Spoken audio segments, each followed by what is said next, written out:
quedamos en los receptores de membrana, hicimos los Toll-like, hasta ahí nos quedamos, ¿no? Sí. Ok, ahora dentro de estos receptores, los PRR, mencionamos que había unos en membrana y de estos los Toll-like pusimos varios, y también los de fagocitosis. Los que están con esta actividad de fagocitosis son los conocidos como receptores semejantes, son like, semejantes a la lectina tipo C, también los llamados receptores basura. Claro que le ponen el nombre en inglés, scavenger. Y también los receptores para la N-formil-metionina. Acuérdense, estamos en una situación en la que el tejido, cualquiera de ellos, se ha lesionado y por lo tanto, al lesionarse, pues no es una lesión frecuente el que sea en condiciones estériles.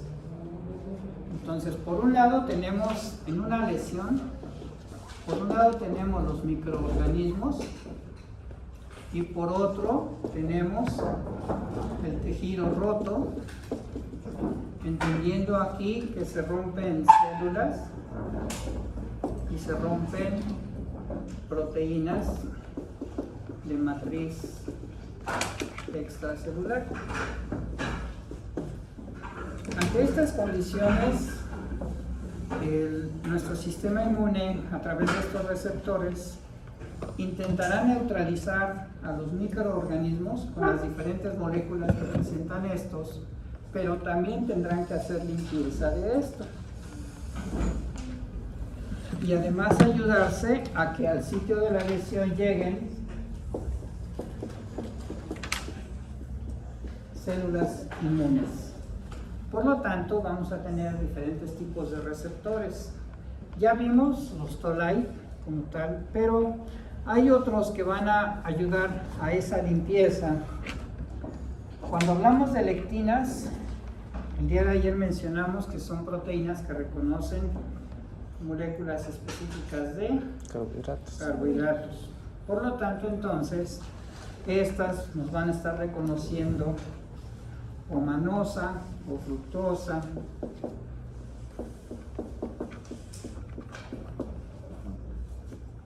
que son moléculas que pueden estar en bacterias, pero también están en hongos, en el glicocálix de estas estructuras. Estos van a estar fagocitando, van a ayudar a reconocer al neutrófilo. Acuérdense, si hablamos de fagocitosis, tenemos que irnos con células que llevan a cabo esta actividad. El macrófago, el neutrófilo, células que tienen la capacidad de destruir lo que van fagocitando. Por eso es que aquí son detritus, entendiendo por detritus fragmentos de membranas, fragmentos de organelos. Cuando digo fragmentos de membranas, no solo digo membranas celulares, estoy hablando de membranas de retículo endoplásmico rugoso, o liso, o de lisosomas, o de peroxisomas, de las diferentes estructuras subcelulares. Por eso se les llama así, receptores basura, porque están capturando todos los detritus. Y este receptor en particular, pues bueno, el nombre lo está diciendo, reconoce, es un receptor, esta R es de receptor, pero reconoce a la N-formil-metionina. Normalmente las bacterias, cuando están en el sitio de la lesión, liberan la N-formil-metionina. Y esta es un agente quimiotáctico para neutrófilos. Entonces, la misma presencia de la bacteria al estar liberando entre sus productos a este tiene un papel quimiotáctico. Y por lo tanto, también la sola presencia de la bacteria a través de esta sustancia atrae a neutrófilos. Entonces, siempre que piensen en una lesión, uno diría, pues si es una intervención quirúrgica con todo estéril, pues no va a haber fiebre, porque entre comillas no hay microorganismos. Pero recuerden que las células inflamatorias producen citocinas proinflamatorias. Entonces, si bien no va a haber una fiebre como tal, pero puede tener febrículas, porque nuestros tejidos, nuestras células inflamatorias liberan citocinas proinflamatorias. Entonces, es fundamental que vayamos pensando en los orígenes de la fiebre como tal. Lo común es que pensemos que hay infección, pero acuérdense que quienes también nos producen esto son las citocinas proinflamatorias. Bueno, vamos teniéndolo en cuenta porque vamos a seguir trabajando aquí en las causas de fiebre. Hasta aquí dejamos los receptores de membrana. Vamos ahora con los receptores que están en el citoplasma. Y son importantes los que están en el citoplasma porque acuérdense que hay microorganismos intracelulares, tanto bacterias como virus. En el citoplasma tenemos dos principales, los NOD y los RID. Estos son receptores, se les llama de dominio de oligonucleótidos. Aunque ahorita suena así muy general, vamos a ver la importancia que tiene. Y estos son derivados, más bien son productos, productos del ácido retinoico.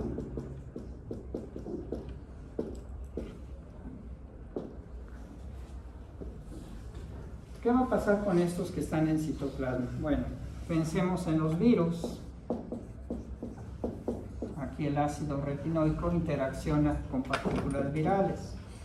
Pero estos son bien importantes porque forman complejos macromoleculares, estos, con la caspasa 1. Forma estructuras macromoleculares conocidas como inflammasoma. Y esto es causa de fiebre, ya que el inflammasoma actúa sobre células inmunes y me liberan citocinas proinflamatorias, tipo fiebre. Un caso frecuente de esto del inflammasoma es un complejo macromolecular. Si ustedes revisan la estructura química, no es nada sencillo, son varios elementos que se están asociando. Es el caso de la gota, conocida como hiperuricemia. Entonces, si tenemos más de 6 miligramos del ácido úrico,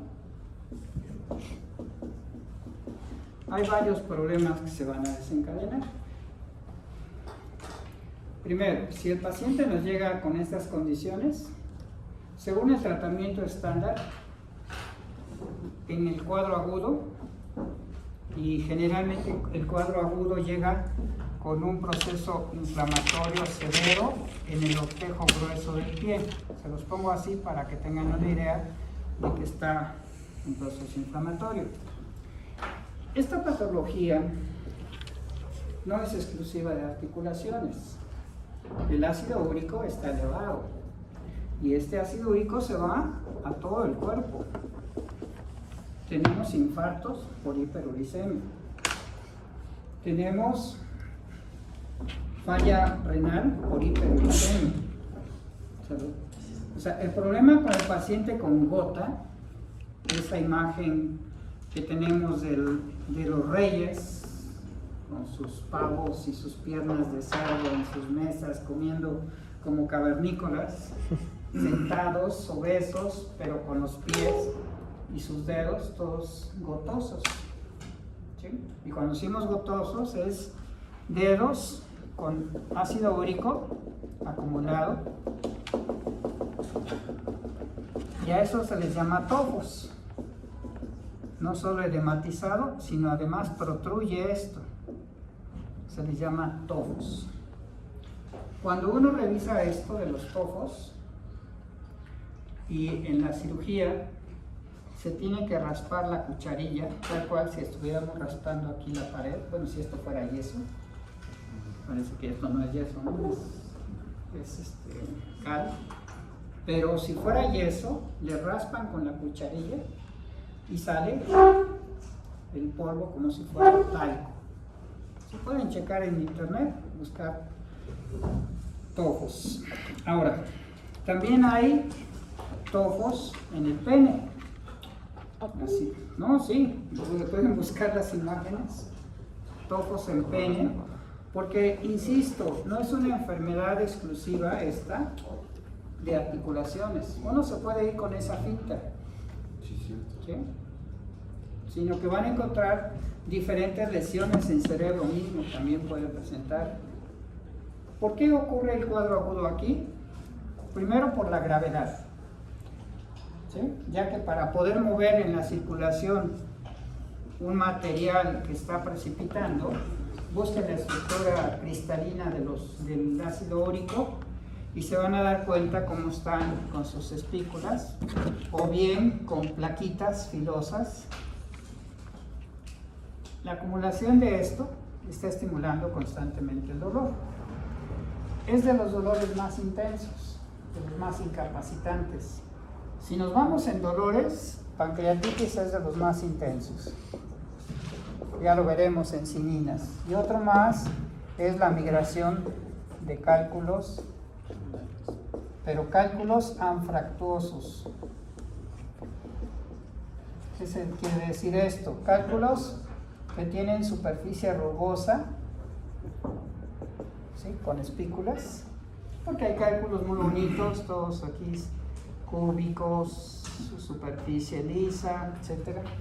No hay tanto problema. Si duele al migrar, se va dilatando el uretero, se dilata la uretra, pero esto está generando un dolor intenso. 1, 2, es un ácido. Aunque es un ácido débil, está cambiando el pH del entorno. Por eso es un dolor urente, es un dolor quemante. Y como les digo, es incapacitante. Ahora, ustedes busquen lesión sistémica por hiperuricemia y se van a sorprender de todos los problemas que hay, ¿sí? Porque se acumula en cualquier parte del cuerpo.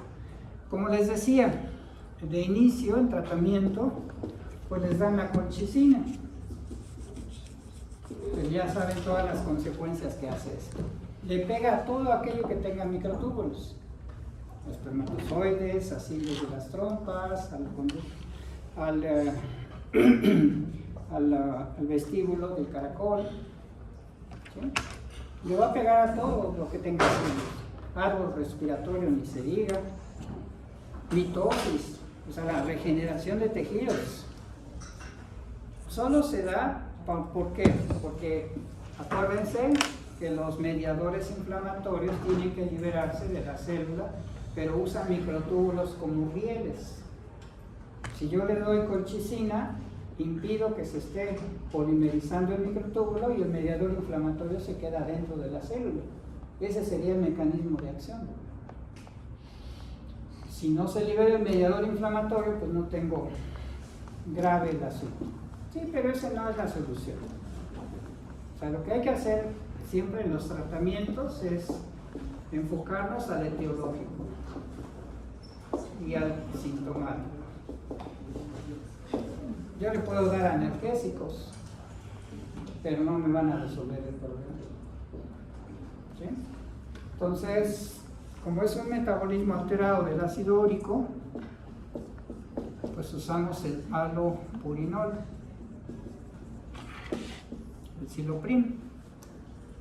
Paciente con hiperuricemia controlada, menos de 6, de los 6 miligramos, ya no tiene formación de tofos, ya no tiene riesgo de infartos por hiperuricemia, menos de 6, pero indujo la formación con los NOD y las caspasas de los inflamasomes. Entonces no se sorprendan, por eso hay que investigar también con el paciente, no se sorprendan que el paciente con la enfermedad controlada presente febrículas.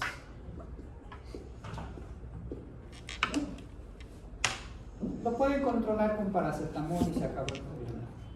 Ya no hay más, pero está controlado.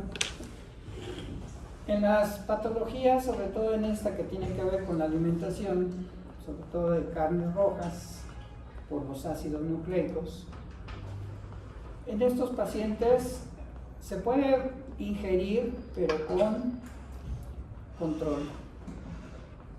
Pero diario su tratamiento.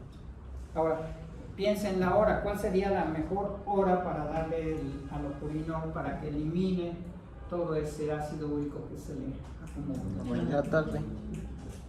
En la mañana, desde el día anterior, ya el transcurso del día, lo que vaya ingiriendo se va a acumular, pero en la mañana lo está eliminando. ¿Sí? Y no van a tener problemas mayores.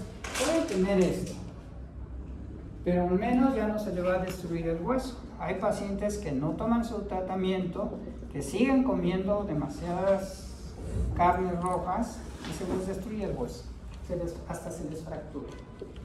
A ese grado llega. ¿Sí? Y no pueden ni caminar.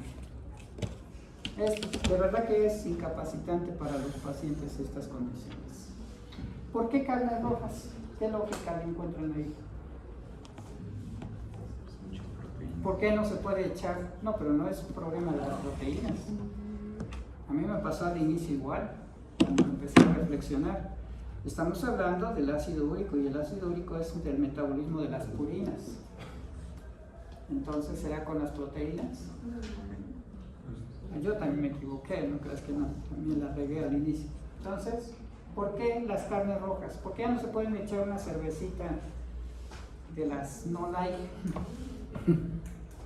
¿No será por la alta cantidad de hemoglobina que tiene? No, tiene mioglobina ahí el músculo, ¿no? Es mioglobina. ¿Qué provoca el consumo de carnes rojas, la fractura del hueso? El consumo excesivo de carnes rojas en un paciente que tenga alteración del metabolismo del ácido úrico, te genera hiperuricemia y como consecuencia los tofos y todo esto. Pero ¿por qué no pueden comer o se les contraindica el comer carnes rojas? Usen su lógica de biología celular. Regresamos de nuevo. Sí llevaron biología celular. Sí, bueno. ¿Niña o el que fue? No, ¿verdad? No, ¿verdad? ¿Mande? No digo nombres, yo solo digo que en qué momento, si fue presencial o en línea. Según presencial. Okay. La liberación de purina. ¿Pero por qué carnes rojas? ¿Qué tiene la fibra muscular? Sí, bueno, hay que checarlo.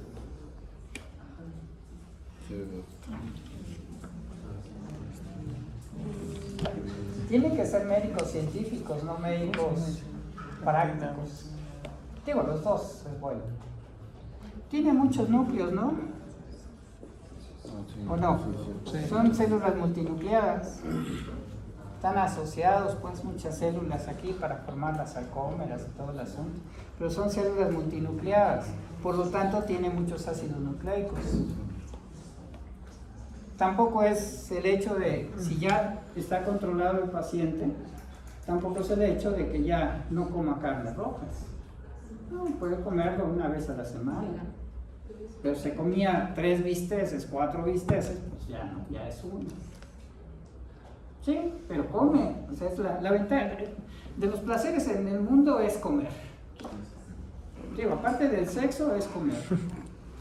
Sí, o sea, sí, es real, pues, eso es real. ¿Sí? Entonces, si no come lo que le gusta, pues lo tenemos traumado.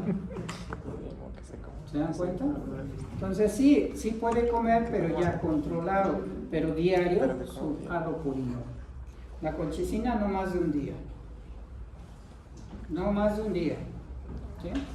Por esto, porque le va a pegar a la regeneración de todos sus tejidos, porque no hay mitosis. Si no hay mitosis, no hay regeneración de epitelios, no hay regeneración de piel. Estamos amolados, o sea, por eso no es bueno la colchicina. Caso agudo, pues sí, está bien, ¿sí? Pero hasta ahí.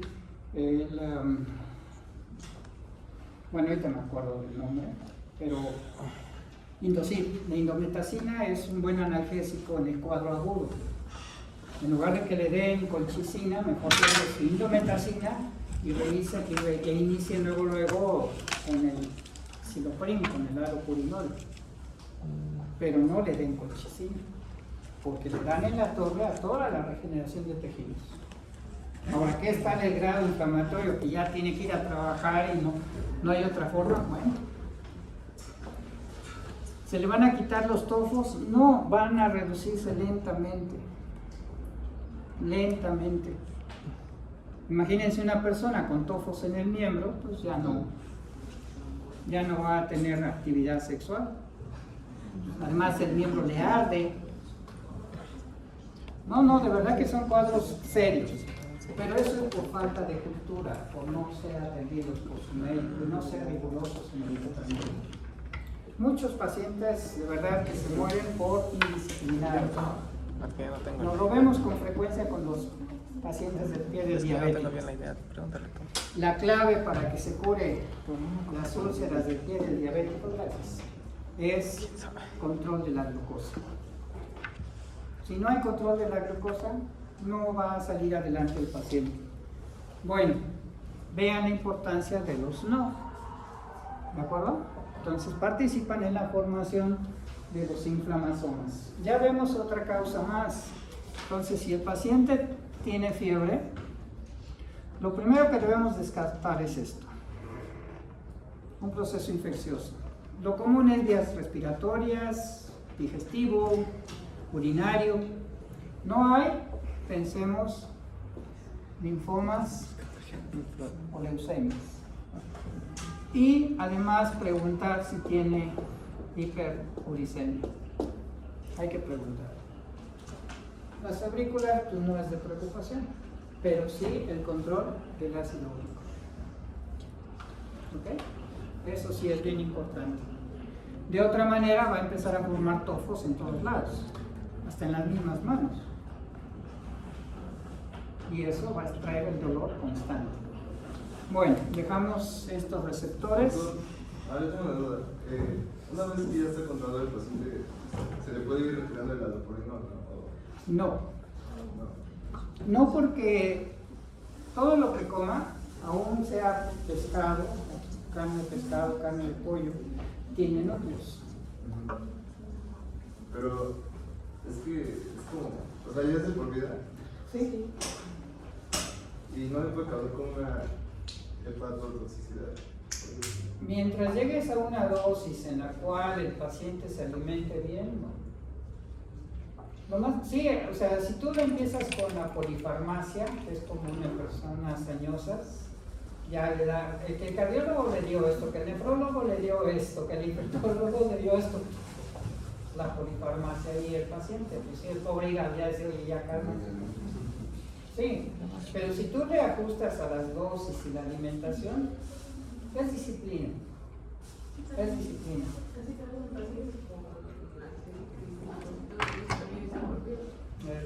Claro que sí, en los pacientes con artritis o una enfermedad autoinmune, tú le das Anticuerpos monoclonales, acuérdense que muchos de estos anticuerpos monoclonales bloquean el proceso, los mecanismos de defensa. En la artritis se bloquean TNF-alfa y el paciente va a tener infecciones respiratorias frecuentes. Entonces hay que poner riesgo-beneficio. ¿Sí? Sí puede haber un sustituto para... Hay otro fármaco, ahorita no me acuerdo, pero es lo mismo. Conclusión, hasta que tú no le corrijas genéticamente la enzima que degrada tienes que darle el medicamento. No tienes otro. Ahora, ¿qué tanto le puedes dar? Puedes iniciar, si no es muy severo y es muy disciplinado, 200 miligramos al día. Pero tú lo puedes manejar muy bien con 300 miligramos al día, diario. Claro, si le combina con alcohol, etcétera, y en exceso, pues echa sus bacachos, pues peor todavía. Sí, son jóvenes, sobre todo porque están en esa edad. Si van a tomar, unten su lana, pero tomen de lo bueno, bien destilado. ¿Sí? O cervecita ya de plano. Igual la cerveza en estos pacientes no, porque tiene vestigios de purinas por las levaduras, son células. Pues aquí ni modo, su cerveza light. Y hay de cerveza a cerveza que no genera tantos problemas. La que tiene más cuestiones de purinas es la Coronita, por ejemplo. Hay que saber también de las cervezas cómo están. ¿Sí? Bueno. Doctor, yo tengo otra duda. Como dice que la colchicina puede inhibir la mitosis celular, no me acuerdo si lo había dicho, pero puede... No, sí, lo hace. Puede ayudar a tratar el cáncer. Sí, también se los he dicho. Les he repetido que el cáncer de mama inflamatorio, después de... Tú puedes tener aquí un cáncer de mama, pero sin reacción inflamatoria. Pero el cáncer de mama es ductal y folicular, de la glándula o de los conductos galactóforos. Bueno, de cualquiera de estos, si tú tienes muchas células inmunes, aunque el cáncer esté aquí localizado, toda esta zona está edematosa, inflamada. Al decir inflamación, edema, rubor, tumor, calor y pérdida de la función. ¿Sí? Está caliente, está edematizado, está roja y hay líquido. En estas pacientes, como primera indicación es darles colchicina. La colchicina, para que me explique, en una célula, la colchicina se une a la tubulina beta, y la tubulina beta, para formar microtúbulos, se asocia a la tubulina alfa. Forma dímeros y luego van polimerizando al microtúbulo. Pero la colchicina, el microtúbulo, hay varias hipótesis de formación de microtúbulos. Pero el asunto está así: la colchicina se une a la tubulina beta y ya no deja que forme microtúbulos. Pero en estas pacientes se les da el Taxol, que es el paclitaxel. El Taxol se une a la tubulina beta, pero la tubulina beta que ya está aquí, el Taxol, y entonces impide que se unan otras tubulinas, otros dímeros de tubulina. Los dos impiden el crecimiento del microtúbulo. En el cáncer de mama es parte de la quimioterapia inicial. Antes de la radioterapia se les da la quimioterapia. Y luego, después de la radioterapia, viene ya la mastectomía radical. ¿Sí? O sea, viene por etapas. Tú no puedes decidir en un cáncer, si está localizado, cirugía inmediatamente. Porque tú puedes revisar la mayoría de las cirugías por estos hombres, los cirujanos oncólogos, y van cortando con el bisturí electrónico pero tienen sangrados. Y ya rompiendo un vasito, ya valiste porque se te van células. Generas metástasis. Pero si tú lo que haces es darle la quimio, la radio y circunscribes esto, de hecho el Taxol funciona de manera extraordinaria. ¿Sí? Por ahí debo tener una imagen de una mama así tal cual, todo edematoso, y ya después del Taxol ya está focalizado, se le dio su radio y ya la mastectomía. Se hace radical cuando tú tienes ya el ganglio centinela positivo a cáncer. ¿Sí? Si no, si está bien controlado, es un adenoma o es incipiente el cáncer, pues una cuadrantectomía, ¿no? Valoras la mama y entonces ya quitas un pedazo donde está el tumor. Pero eso ya lo valora tanto el médico oncólogo como el cirujano oncólogo. ¿Sí? Y lo ideal es que el cirujano oncólogo pues tenga sus lentes de luz ultravioleta para que ponga sus anticuerpos con fluorocromo y sepa hasta dónde está el límite quirúrgico. ¿Sí? Pero, sí, se le inyectan en el área de la neoplasia, se le inyectan los anticuerpos. Son anticuerpos específicos. Aquí tienen isotiocianato de fluoresceína, isotiocianato de fluoresceína. Y este anticuerpo reconoce proteínas específicas del cáncer. ¿Sí? Le inyectas el anticuerpo y él se coloca sus lentes. No le puedes pedir al cirujano oncólogo que vea células neoplásicas a simple vista, pero si metes el anticuerpo, se pone sus lentes, se emite en luz ultravioleta, tiene unos filtros que esa luz ultravioleta la pasa a una longitud de onda de unos 280 nanómetros, que es en el rango en que se ve la fluoresceína, y entonces se va a ver puntitos verdes en el tejido. Y ya puedes decir, ¿sabes qué? El límite quirúrgico normalmente son 2 centímetros. Está la neoplasia, están 2 centímetros. Pero si yo veo puntitos más allá de, tomo otra decisión quirúrgica. ¿Sí? Cuando hay dudas, ya que se resecó, se manda inmediatamente a patología una muestra de tejido, eso se llama un transoperatorio. ¿Sí? Y ya el patólogo te dice si está activo o no está activo la zona de tejido que tú le mandaste. Si está negativo, pues ya lo deja así. Si está activo, pues hace la mastectomía radical. Por eso es importante el transoperatorio. ¿Sí? Pero sí hay que estar abusados en eso. Bueno, ok, pasamos ya a lo nuestro.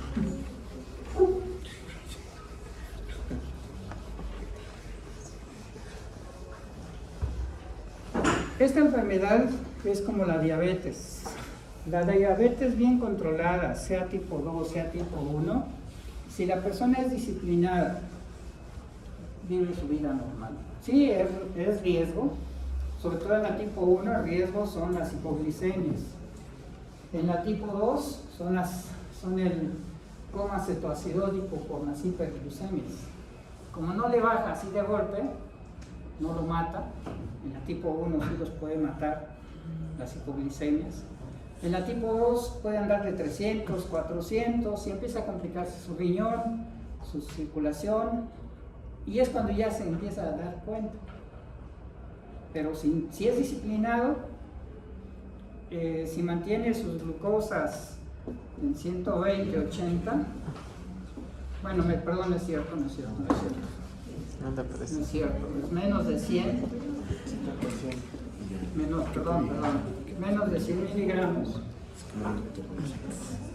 Puede tener pequeñas elevaciones, 110, 120, estoy hablando aquí en ayunas, con tratamiento hipoglicemiante o con insulina, como ustedes quieran, pero siendo disciplinado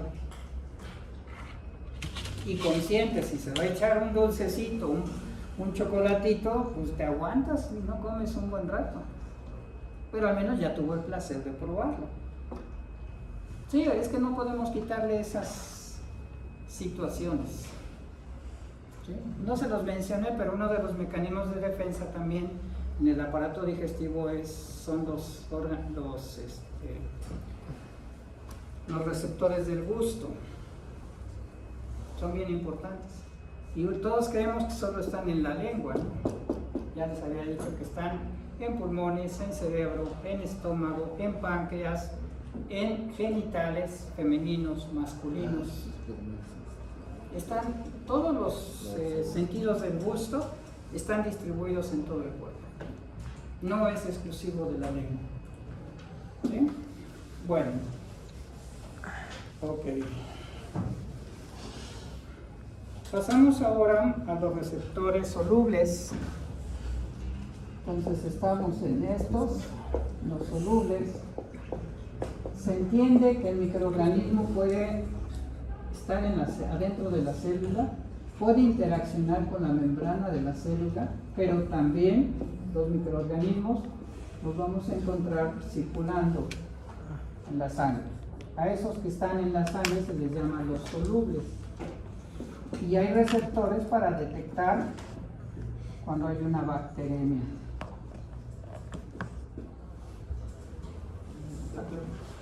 Había dicho de los de citoplasma, los NOC y los RIP.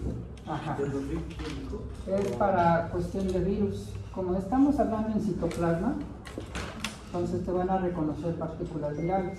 Igual que los TOL, ¿te acuerdas en los TOL que te reconocen RNA de una cadena o doble cadena? También los TOL están en citoplasma, no nada más están en membrana. ¿Sí? Y los RIP del ácido retinoico te reconocen partículas virales. Bueno, vámonos a los solubles, y de estos ustedes ya vieron en el laboratorio el primero, que son las pentraxinas. Y esas pentraxinas no es más que la proteína C reactiva.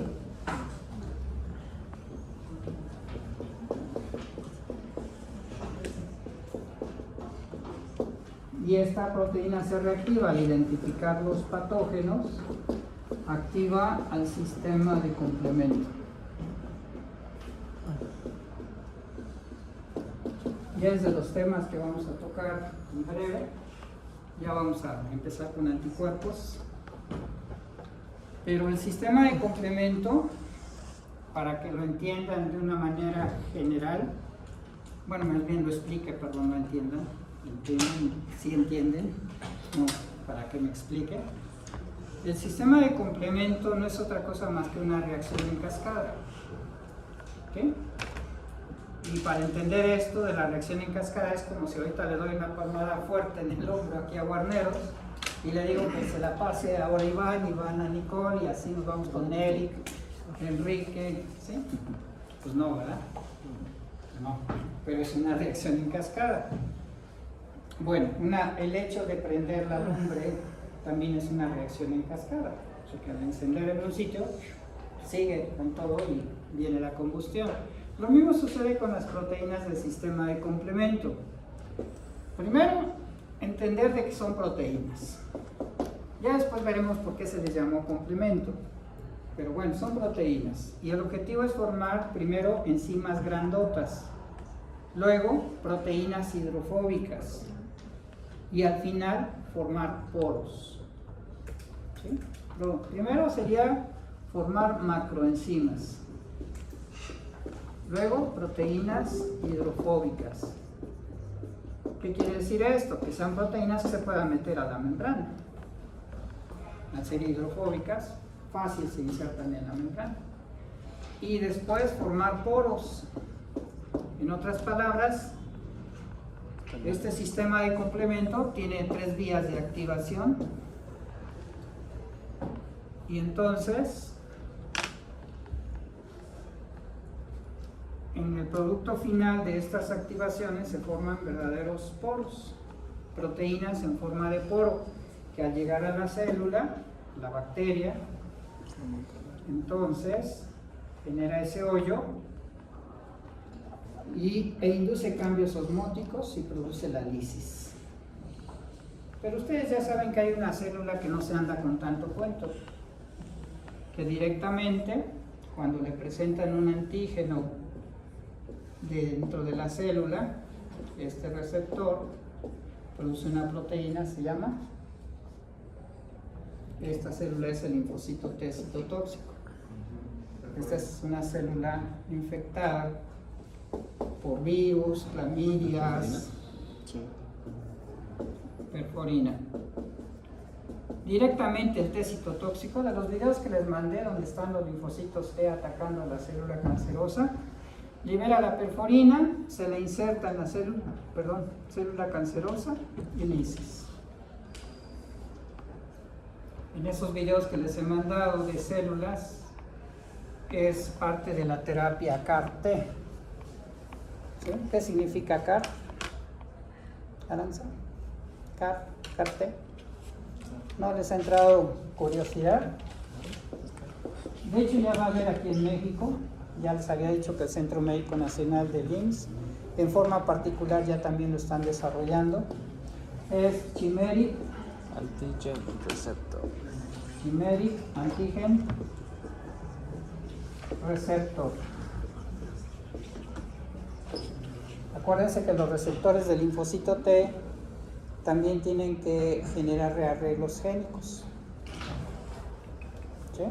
Bueno, pues de manera por ingeniería genética se fabrican estos receptores y entonces el linfocito T citotóxico, este receptor es específico para reconocer proteínas de cáncer particular.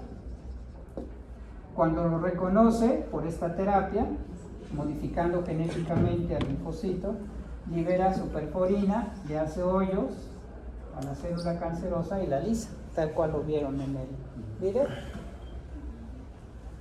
Se los mando para que los vean, ¿no? No para que los coleccionen.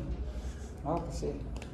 Y ahorita les estoy mandando presentaciones del doctor Cirera, se me hacen muy adecuadas, ¿sí? Mejor que los libros, entonces vale la pena. Bueno, ¿Estas 3 vías cuáles eran? ¿O cuáles son? estas vías en el complemento es la vía clásica, la vía de los mananos o manosa y la vía alterna o de la properdina. Algo importante me va a servir para lo que vamos a estar hablando. En la vía clásica se activa cuando está el complejo antígeno-anticuerpo. Esta se activa con la sola presencia del antígeno, la bacteria, porque si es una lectina, la manosa, me reconoce directamente los carbohidratos del microorganismo. Y esta se activa por hidratación de C3. Bueno, ahorita profundizaré. Todas estas vías confluyen en C3. C3 no es otra cosa más que C de complemento. Al inicio las proteínas de complemento se fueron descubriendo y se les llamó así, de C1 hasta C9. Pero en las otras vías se vieron que había otras proteínas. O un ejemplo, properdina. Por eso se describieron las 3 vías. Pero las 3 vías confluyen para activar a romper a C3 y generar estos poros, se les llama complejo de ataque a la membrana. Lo voy a necesitar esto en estos receptores. ¿Sí? Entonces, bueno, ahorita en esto de los receptores hablamos de las pentraxinas y por eso estoy metiéndome al sistema de complemento en cuestiones generales, así muy general.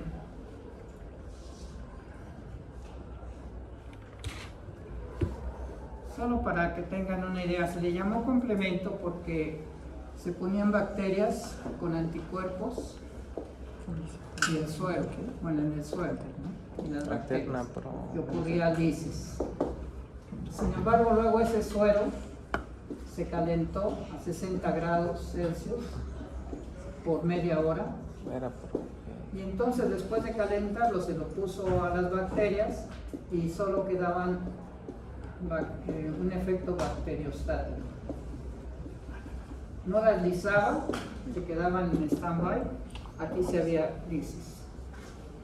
Entonces se pensó que el calor había inactivado algo que había en el suelo.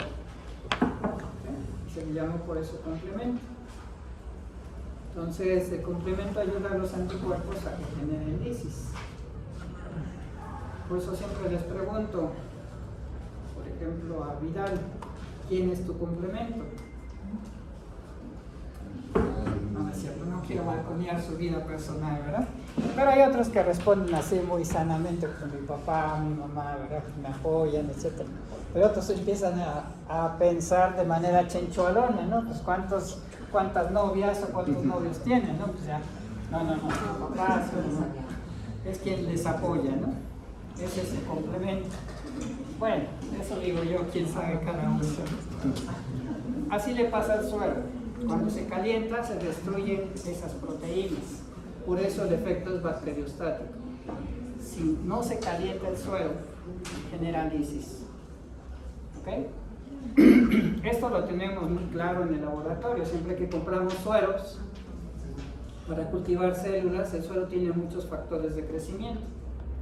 Pero tenemos que calentarlo por este tiempo para inactivar el complemento. Porque si yo le pongo directo al suero a mi cultivo de células, me las va a alisar. ¿Sí? Entonces, quiero hacer estudios como lo estamos planeando, esperemos que nos den los equipos que estamos pidiendo, pero que vean ustedes células en el laboratorio interaccionando con bacterias, con parásitos, etc. Si no cuidamos el suero, pues podemos lisar directamente las células. El suero fetal bovino que venden para cultivos, ¿ese ya viene con el complemento? Tienes que inactivarlo. Lo que haces en el laboratorio es poner un recipiente con agua, se llama el medio María, calientas a esa temperatura, pones tu suero, está todavía sellado, estéril, por ese tiempo, y en ese tiempo ya inactivaste el complemento y ya lo puedes usar. Hay suero fetal bovino, suero de bovino adulto, suero de caballo, suero de ternera, porque tienen factores de crecimiento. ¿Se ocupa más o por qué casi todos tienen el fetal bovino? No, depende de lo que tú quieras hacer. El fetal bovino es porque tiene más factores de crecimiento.